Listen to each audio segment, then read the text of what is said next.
Morning student, विस्तार में आपका स्वागत है। आज हम पढ़ने वाले हैं रिलेशन एक्सरसाइज 2.2 क्लास 11th की। ठीक है, क्लास 11th में जो रिलेशन वाला टॉपिक है ना वो करने वाले हैं आज हम, जिसमें मैं आपको बता देता हूँ कि रिलेशन के बारे में अपन ने पढ़ लिया है। जब अपन ने बेसिक स्टार्ट किया था, ये चैप्टर ही अपन ने रिलेशन फंक्शन का स्टार्ट किया था, तो उसमें मैंने आपको बताया था कि रिलेशन क्या होता है। जिस प्रकार से अपना रिलेशन होता है ना, जैसे मम्मी पापा का रिलेशन, बेटा और बाप का रिलेशन, ठीक है, डॉटर एंड फादर का रिलेशन, तो इसी प्रकार एलिमेंट्स को भी आपस में रिलेट करते हैं। तो यहाँ पे आपस में इंटरलिंकिंग हो जाती है। क्या हो जाती है? इंटरलिंकिंग। तो ये क्या है एक्चुअल में रिलेशन क्या है? It is a recognisable link between two sets. ठीक है, एलिमेंट्स ऑफ टू सेट, दो सेट के एलिमेंट्स के बीच में रिकॉग्नाइजेबल लिंक होता है। ठीक है, अब वो दो सेट या तो सेम सेट के साथ भी हो सकता है। ठीक है, यानी कि हमेशा दो सेट बनेंगे तो वो दूसरा सेट लूंगा, वो कई बार मैं उसी सेट को भी वहां पे भी कंसिडर कर सकता हूँ, या फिर मैं कई बार दो डिफरेंट सेट भी ले सकता हूँ। ये क्लियर इतना? फिर अपन ने इसमें और डेफिनेशन को ऐड किया था कि क्या है ये, it is the subset of Cartesian product. एक कार्टेशियन प्रोडक्ट यानी कि कोई दो सेट, मेरे पास दो नॉन एम्प्टी सेट हैं ए एंड बी, तो उसमें रिलेशन क्या होता है? It is the subset of a Cartesian product B. ठीक है, क्लियर इतना? अब देखो क्वेश्चन नंबर फर्स्ट, फिर मैंने कहा था कि वहां पे कुछ डोमेन, रेंज और कोडोमेन होती हैं। तो डोमेन तो मैंने क्या बताया था कि जैसे मान लो अपना रिलेशन बना, उसमें ऑर्डर्ड पेयर के एलिमेंट बनेंगे, कि कोई रिलेशन बन गया आर और उसमें ऑर्डर्ड पेयर बनेंगे, जैसे A comma B, B comma C, इस टाइप से बनेगा। तो फिर मैंने क्या बताया था कि डोमेन का मतलब क्या होता है, कि डोमेन वो होती है जिन जिन एलिमेंट का रिलेशन बनता है, जिन जिन एलिमेंट का रिलेशन बनता है, यानी कि जो ऑर्डर्ड पेयर में जो फर्स्ट नंबर पे आएंगे वो तो सारे क्या होते हैं? डोमेन होते हैं। और जिन एलिमेंट की वैल्यू पुट करने पर जो एलिमेंट मुझे मिलता है, जिन एलिमेंट की वैल्यू पुट करने पर जो एलिमेंट मुझे मिलता है वो क्या होती है? रेंज। और जो पूरा का पूरा सेट होता है बी वाला, यानी कि कोई रिलेशन अगर ए से सेट बी में डिफाइन हो रखी है, तो पूरा का पूरा जो सेट बी होता है वो क्या होता है? कोडोमेन होता है। ठीक है, ये मैं अपन ने बेसिक बातें कर ली थी। फिर भी अगर आपको कंफ्यूजन आए तो वहां पे वीडियो में जाके देख लीजिएगा। तो पहला क्वेश्चन क्या दे रखा है कि एक रिलेशन डिफाइन हो रखी है सेट ए में। सेट ए में क्या क्या एलिमेंट है? 1 2 3 4 14 तक एलिमेंट है, और relation A set A to set A में डिफाइन हो रखी है।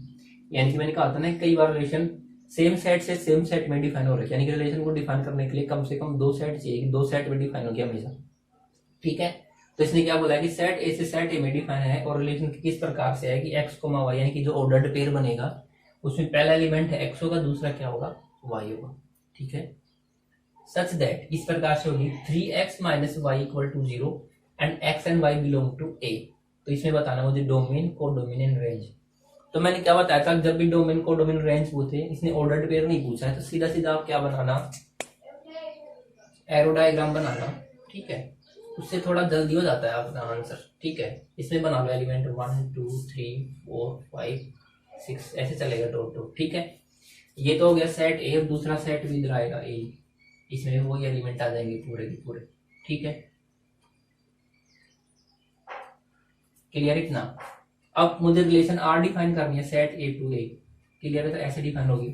अब समझो कंडीशन क्या बोली है, 3x minus Y equal to 0। तो क्या मैं ऐसे कह सकता हूँ y इक्वल टू 3x कह सकता हूँ? बिल्कुल कह सकते हैं। अपन यहाँ से निकालेंगे ना, y को उधर ट्रांसफर कर देंगे तो y इक्वल टू क्या आ जाएगा? 3x आ जाएगा। तो जब मैं x की वैल्यू 1 पुट करूंगा तो y की वैल्यू कितनी आएगी? 3। तो 1 का रिलेशन किससे होगा? 3 से होगा। ये समझ में आया? फिर 2 का रिलेशन किससे होगा? 6 से होगा। फिर 3 का रिलेशन किससे होगा? 9 से। 4 का किससे होगा? 12 से। ठीक है, 5 का रिलेशन 15 से होगा। लेकिन उसने क्या बोला है कि दोनों के दोनों x एंड y किस होने चाहिए? सेट ए में होनी चाहिए। यानी कि अपने पास जो ऑर्डर्ड पेयर बन गया रिलेशन r का, वो इस प्रकार से बना, 1 का रिलेशन 3 से, 2 का रिलेशन 6 से, 3 का रिलेशन 9 से एंड 4 का रिलेशन 12 से। 5 वाला का रिलेशन किससे भी नहीं होगा, क्योंकि 5 का रिलेशन 15 से आएगा, लेकिन वो सेट के अंदर अवेलेबल नहीं है। आप समझ में आ गया? वो किस में अवेलेबल नहीं है? सेट के अंदर अवेलेबल नहीं है, क्योंकि मुझे सभी कंडीशन को देखना है कि दोनों के दोनों किस में होने चाहिए? सेट ए में होने चाहिए। क्लियर इतना? अब ये मेरे पास क्या आ गया, एक रिलेशन के एलिमेंट आ गए ऑर्डर्ड पेयर के अंदर। तो डोमेन क्या होती है? डोमेन ऑफ आर कह सकता हूँ मैं यहाँ पे। तो वो जाएगा first element, set of first, ordered pair के अंदर सेट ऑफ फर्स्ट एलिमेंट, यानी कि क्या जाएगा? 1 2 3 एंड 4। तो अपना रिलेशन किस किस का आया? 1 2 3 4 का रिलेशन है ना, तो ये सब क्या हो जाएंगे? Domain. Range of relation R की क्या हो जाएगी? जो मुझे मिला, तो क्या क्या मिला? 3 6 9 एंड 12। क्लियर है? और कोडोमेन क्या हो जाएगी, कोडोमेन तो पूरी की पूरी सेट ए हो जाएगा, पूरा का पूरा सेट क्या हो जाएगा, ए हो जाएगा। ये क्या हो जाएगा अपना, कोडोमेन हो जाएगा। समझ में आ गया, ठीक है, क्लियर है, अच्छे से समझ में आ गया ना। ये कंडीशन पता होनी चाहिए तभी जाके अपना रिलेशन बन पाएगा, ठीक है। अगला देखो question number second. Question number second में देखो क्या दे रखा है। चीजों को अच्छे से समझते हुए चलो, क्योंकि आगे फंक्शन जब पढ़ेंगे अपन, मैं एक्सरसाइज इसलिए करवा रहा हूँ ताकि कुछ लोग जो बेसिक से स्टार्ट किया, जो अभी 11th में आया है, और देखो मैंने 12th में भी सेम टॉपिक चला रहा हूँ, रिलेशन एंड फंक्शन वाला, ताकि जो 12th में आया है उसको भी कोई प्रॉब्लम नहीं है। तो देखो क्या दे रखा है, define a relation R on the set N of natural number, कि कोई भी रिलेशन है वो सेट ऑफ एन यानी नेचुरल नंबर में डिफाइन हो रखी है। और आर इस प्रकार से है, आर इक्वल टू क्या है, X comma Y, such that y equal to X plus 5, ठीक है।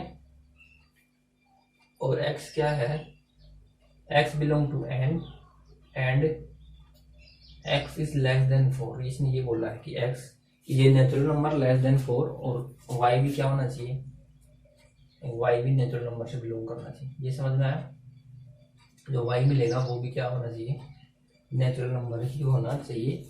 Deputy this relation using roster form, write down the domain and range, कि मुझे ये रिलेशन शो करनी है, डिप्टिक्ट मतलब शो यानी लिखनी है, किस मेथड से, रोस्टर फॉर्म से। तो देखो अगर आपको रिलेशन में इसे पढ़ना आ गया, देखो ये जो सेट बिल्डर फॉर्म लिखी है, अगर इसे पढ़ना आ गया तो आप आसानी से लिख पाओगे। ये क्या कह रहा है कि ऑर्डर्ड पेयर बनेगा, उसमें पहला एलिमेंट x आएगा, दूसरा y आएगा, और y इस प्रकार से होना चाहिए कि x प्लस 5। ये कंडीशन होती है, ये इसे कहते हैं रिकॉग्नाइजेबल लिंक, यानी कि वहां पे मैं अलग से उसको रिकॉग्नाइज कैसे कर सकता हूँ, कि रिलेशन का मतलब क्या होता है कि it is a recognisable link between elements of two sets. तो ये जो लिंक है ना, तो इस प्रकार से ऐसा रिकॉग्नाइज कर सकता हूँ कि y बराबर हमेशा क्या होना चाहिए, x प्लस 5। तो देखो अब उसने बोला है कि रोस्टर फॉर्म में लिखना है, तो पहले से लिख लेते हैं अपन, और x की वैल्यू हमेशा 4 से छोटी लेनी है। तो जब मैंने x की वैल्यू 1 रखी, समझना, तो x की वैल्यू 1 रखी तो y बराबर कितना आ जाएगा, 6। तो 1 का रिलेशन किससे आ गया, 6 से आ गया। समझ में आ गया। जब मैंने x की वैल्यू 2 ली, क्योंकि नेचुरल नंबर लेना है मुझे, तो y की वैल्यू कितनी आ जाएगी, 7। और जब मैंने x की वैल्यू 3 ली तो y की वैल्यू कितनी आ जाएगी, 8। और फिर इसको करली ब्रैकेट में बंद कर देंगे। समझ में आ गया। और ये अपनी क्या बन जाएगी, रिलेशन बन जाएगी। ये आ गया। अब क्या है इसके डोमेन, तो डोमेन क्या आ जाएगी, जिन जिन एलिमेंट का रिलेशन बना, तो किस किस का बना, it is the set of the all element in A ordered in the ordered pair of a relation, ठीक है। तो देखो क्या आ गया, 1 2 3, और रेंज क्या हो जाएगी, जिनका रिलेशन आया, जिनसे रिलेशन आया 6 7 8। और कोडोमेन तो सबको पता ही है, कोडोमेन सबको पता है क्या है, किस में डिफाइन हो रखी है, सेट ऑफ नेचुरल नंबर में डिफाइन हो रखी है। तो कोडोमेन क्या आ जाएगी, एन आ जाएगी। क्लियर है, सेट ऑफ नेचुरल नंबर आ जाएगा। क्लियर है, समझ में आ गया, ठीक है।